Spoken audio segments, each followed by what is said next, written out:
देखिए तियानजिन से खास रिपोर्ट आपको दिखा देते हैं हमारे सहयोगी श्वेता श्रिंग की।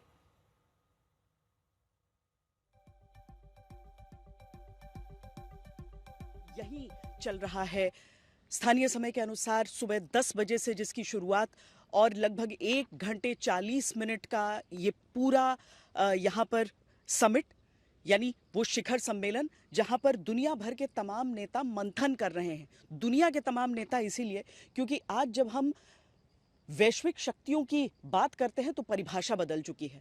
और अगर आप इन ध्वजों को देखेंगे तो मेजबान चीन के ठीक बगल में भारत का तिरंगा शान से लहरा रहा है।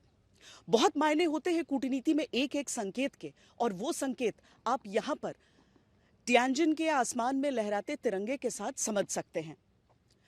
ये बात सही है कि शी जिनपिंग की तरफ से एससीओ का ये आयोजन एक बहुत बड़ी कोशिश है कि वो अपना कद पूरी दुनिया में दिखा सकें, स्थापित कर सकें, और इसके लिए बहुत ज़रूरी हो जाता है कि भारत के साथ किस तरह की मैत्री, किस तरह का दोस्ताना उनका दिखता है। हालांकि भारत ने भी अपने तरफ से पूरी बातों को स्पष्ट कर दिया है। एक भारतीय पत्रकार के सवाल के जवाब में एमईए की तरफ से साफ साफ ये जवाब दिया गया कि बॉर्डर का जो मुद्दा है वो भारत के लिए बेहद महत्वपूर्ण है, एक तरह से इंश्योरेंस पॉलिसी है, और भारत केवल और केवल व्यापार के लिए उन बातों को भूलने के लिए तैयार नहीं है। उन्हें तवज्जो हमेशा दी जाएगी जब भी चीन और भारत के रिश्तों की बात होती है।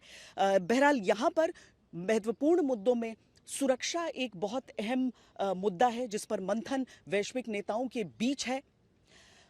बहुत हद तक आप समझ लीजिए कि नेटो से भिन्न इसी मुद्दे पर हो जाता है। हालांकि ये बात भी सही है कि एससीओ के अपने सदस्य देशों के बीच भी सुरक्षा को लेकर कुछ हद तक मतभेद हो जाते हैं।